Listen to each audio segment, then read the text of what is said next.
नमस्कार, मैं हूं अंजू पंकज। खबरों की खबर में आपका स्वागत है। आज मैं बॉलीवुड के बहुत बड़े फिल्मकार विदु विनोद चोपड़ा से सीधे सीधे बात करना चाहती हूं। बड़े कमाल के फिल्मकार हैं आप। क्या गजब की फिल्म बनाई है आपने, शिकारा। सुना था कि ये फिल्म 90 के दशक में कश्मीर घाटी में कश्मीरी पंडितों के साथ जो अत्याचार हुए थे, जो उनका कत्लेआम हुआ था, कैसे हिंदू महिलाओं के साथ सामूहिक बलात्कार किया गया था, कैसे इस्लामिक कट्टरपंथी और आतंकवादी संगठनों की वजह से लाखों कश्मीरी हिंदुओं को घाटी से पलायन करना पड़ा था। मुझे लगा था कि चलो करीब 30 साल बाद ही सही बॉलीवुड के किसी डायरेक्टर में कश्मीरी पंडितों के दर्द को पर्दे पर उतारने की हिम्मत तो आई। बॉलीवुड जहां फिल्मकार कहानियों को तरसते रहते हैं और पुरानी कहानियों के रीमेक ही बनाते रहते हैं, चलो कम से कम 30 साल बाद ही सही उनमें से किसी में तो इतनी कुव्वत है कि अपने देश में बेघर हुए कश्मीरी हिंदुओं के कत्लेआम को दिखाने की हिम्मत तो जुटाई। और आप भी तो कश्मीरी ही हैं, तो लगा कि चलो इतिहास के पन्नों में दफन इस काली और घिनौनी हकीकत से कोई तो है जो पर्दा उठाने की हिम्मत रखता है। लेकिन फिल्म देखने के बाद मेरी सोच धरी की धरी रह गई, लेकिन आपकी सोच कितनी नीचे गिर सकती है वो सबके सामने आ गया। आप आजादी के बाद के हिंदुस्तान के इस सबसे बड़े जनसंहार को सिर्फ एक आतंकवादी की अधूरी प्रेम कहानी बनाकर पेश करेंगे, ये तो किसी ने नहीं सोचा था। मैं भूल गई थी कि आप तो वामपंथी विचारधारा वाले उसी तबके से ताल्लुक रखते हैं जो सच भी अपनी सुविधा के मुताबिक बोलता है, जो सच को कोई भी मोड़ देकर बदल सकता है, जिनकी साजिश के चलते कश्मीरी हिंदुओं का सच ना 90 के दशक में सबके सामने आया था, ना अब। आपने तो एक आतंकवादी का गुणगान करने में ही पूरी फिल्म बना डाली। आपके मुताबिक तो हिंदुओं का कत्ल करने वाले आतंकवादी भटके हुए युवक थे।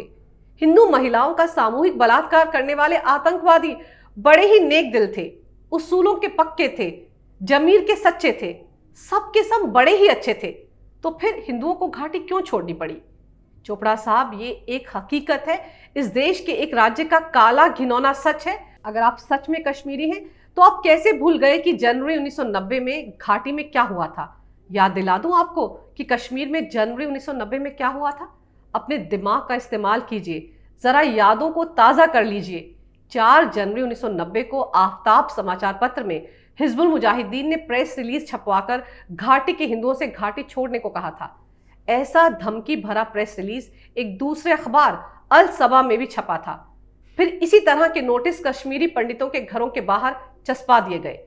मस्जिदों पर लगे लाउडस्पीकर से नारे लगाए जा रहे थे कि कश्मीर अब पाकिस्तान बनेगा, कश्मीर में गर रहना होगा, अल्लाहू अकबर कहना होगा।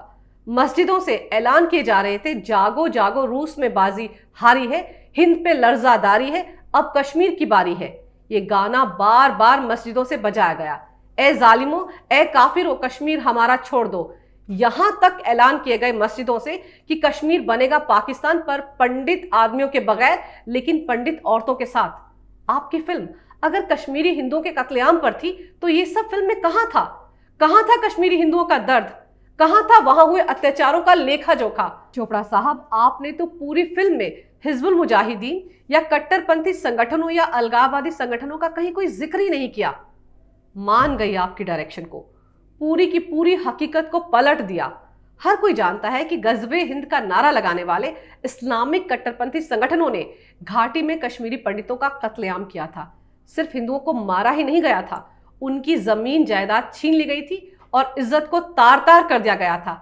ये आजाद भारत का सबसे बड़ा जनसंहार था। चोपड़ा साहब, देश में दंगे तो बहुत हुए हैं, लेकिन जो कश्मीर घाटी में 1990 में हुआ, उस हैवानियत की कहीं कोई मिसाल नहीं है।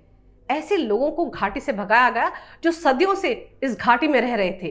कश्मीरी पंडितों के हजारों मंदिरों को तोड़ा गया, घरों को जलाया गया, बहू बेटियों की इज्जत लूटी गई, सब कुछ छीन लिया गया और खाली हाथ उन्हें दंगाइयों के सामने छोड़ दिया गया। हैरानी की बात तो यह है कि इस जनसंहार की हकीकत कभी सामने आ ही नहीं पाई।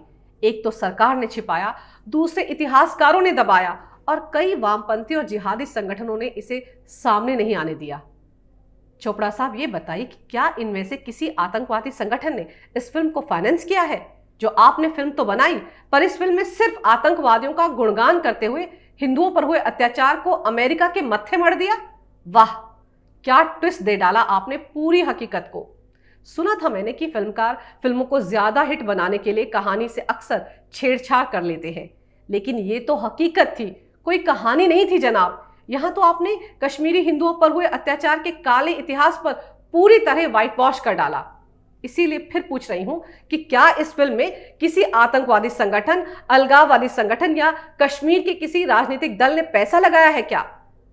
आपको वैसे सच्चाई और हकीकत को तोड़ मरोड़ कर पेश करने की पुरानी आदत है, वामपंथी जो ठहरे। याद है ना संजू फिल्म, आपने किस अंदाज से संजय दत्त की हकीकत को बदलने की कोशिश की थी, एक क्रिमिनल को हीरो बनाने की कोशिश आपने की थी, लेकिन उस वक्त भी लोगों ने आपकी इस कुटिल चाल को पकड़ लिया था। और हाँ, फिल्म पीके को ही देख लीजिए, कैसे भगवान शिव की वेशभूषा वाले एक किरदार को आपने कभी टॉयलेट में तो कभी चप्पलों के बीच लेटते हुए दिखाया था। याद रखिए, यही गुस्ताखी अगर आपने किसी दूसरे समुदाय के भगवान के साथ की होती ना, तब आपको पता चलता कि किसी की भावनाओं को बाजार में बेचने की कीमत क्या होती है। ये तो आप जैसे फेक फिल्मकारों की असलियत है। अभिव्यक्ति की आजादी का ठेका तो बस आप जैसों को ही मिला है। आप किसी की भी भावना का, उसकी आस्था का, उसके दर्द का मजाक कहीं भी उड़ा सकते हैं। अब हम दर्शकों को एक वीडियो दिखाने जा रहे हैं। ये एक कश्मीरी हिंदू महिला है जिसके परिवार ने जिहादियों के अत्याचार को झेला है। देखिए कैसे फिल्म देखने के बाद उनका कलेजा फट गया। जो धोखा एक कश्मीरी ने एक दूसरे कश्मीरी को दिया, ऐसा तो कभी किसी ने नहीं देखा था। फिल्म देखने के बाद वो अपने दर्द को छिपा नहीं पाई। पहले ये वीडियो देखे फिर बात करते हैं। बोलते हुए बच्चे दिखा दिए हिंदू, लेकिन आपने मुस्लिम के बच्चे नहीं दिखाए। आपने लड़की को सब नहीं दिखाया, आपने सच्चाई नहीं दिखाई। मेरा दिल बैठ गया है वो में देख के, मुझे रोना आ रहा है कि मैंने ऐसी घटिया वो में देखी, इसमें जेनोसाइड नहीं दिखाया गया। मेरे बाबा, मेरे पूरी कौम मर गई इस्लामिक रेडिकलिज्म की वजह से। आपने एक स्लोगन नहीं दिखाया, आपने रेप मर्डर जो हमारे साथ हुआ हमारी क्लास नहीं दिखाई।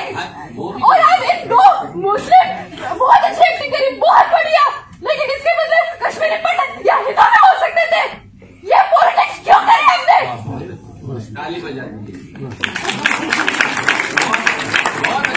ये आपका कमर्शियलिज्म, आपको मुबारक हो। As a Kashmiri Pandit I disown your movie, I disown it. Very good, thank you. बेशर्मी की सारी हदें आपने लांघ दी चोपड़ा साहब। मेरे पास लफ्ज नहीं है आपकी इस घटिया हरकत को बयां करने के लिए।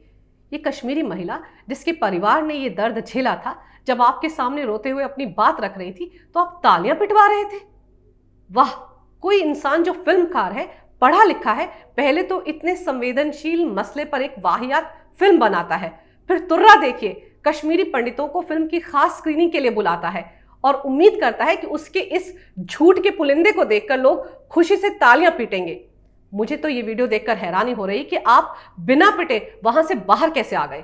चोपड़ा साहब, अपने दिमाग को थोड़ा साफ कर लीजिए। सच सच होता है, सच के कई रूप नहीं होते हैं, उसका एक ही रूप होता है। चाहे उसे ऊपर से देखो, नीचे से देखो, सामने से देखो या फिर पीछे से देखो। क्या कह रहे थे आप कि किसी को चाय का नशा होता है, किसी को दूध का नशा होता है? आपको किस चीज का नशा है ये तो बता दीजिए। क्या पीकर आपने ये फिल्म बनाई थी ये भी बता दीजिए। आपने ये फिल्म जिन लोगों को खुश करने के लिए बनाई थी ना, तो उनके देश और इलाके में जाकर इसे रिलीज करवाते। पाकिस्तान में तो रिलीज की तारीख आपको शायद मिल ही गई होगी। आपने ये फिल्म बनाकर कश्मीरी पंडितों के जख्मों पर नमक नहीं तेजाब छिड़का है। आपकी जमात जो सो कॉल्ड सेकुलर लोग हैं, जो कभी नहीं सुधरेंगे। 1990 में कश्मीर में क्या हुआ था, उस काले घिनौने सच पर वामपंथी लिबरल विचारधारा वाले लोगों ने उस वक्त भी पर्दा डाल दिया था। ना देश ना दुनिया किसी को पता नहीं चल पाया था कि कश्मीरी हिंदुओं के साथ कितना बड़ा अत्याचार अपने ही देश में हो गया।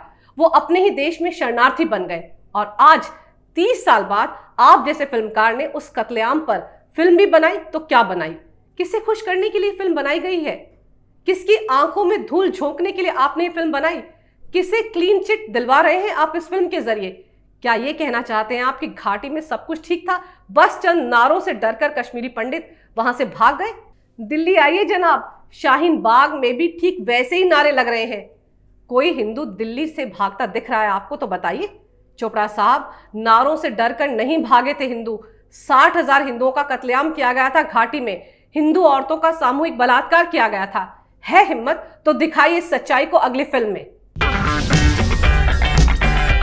अगर आपको हमारा वीडियो पसंद आया हो तो इसे लाइक करें, हमारे चैनल को सब्सक्राइब करें और हाँ, बेल आइकन दबाना ना भूलें ताकि आप तक हमारे वीडियो की नोटिफिकेशन पहुंचती रहे। आप अपना सुझाव हमें कमेंट बॉक्स में दे सकते हैं। हमारे साथ जुड़ने के लिए शुक्रिया।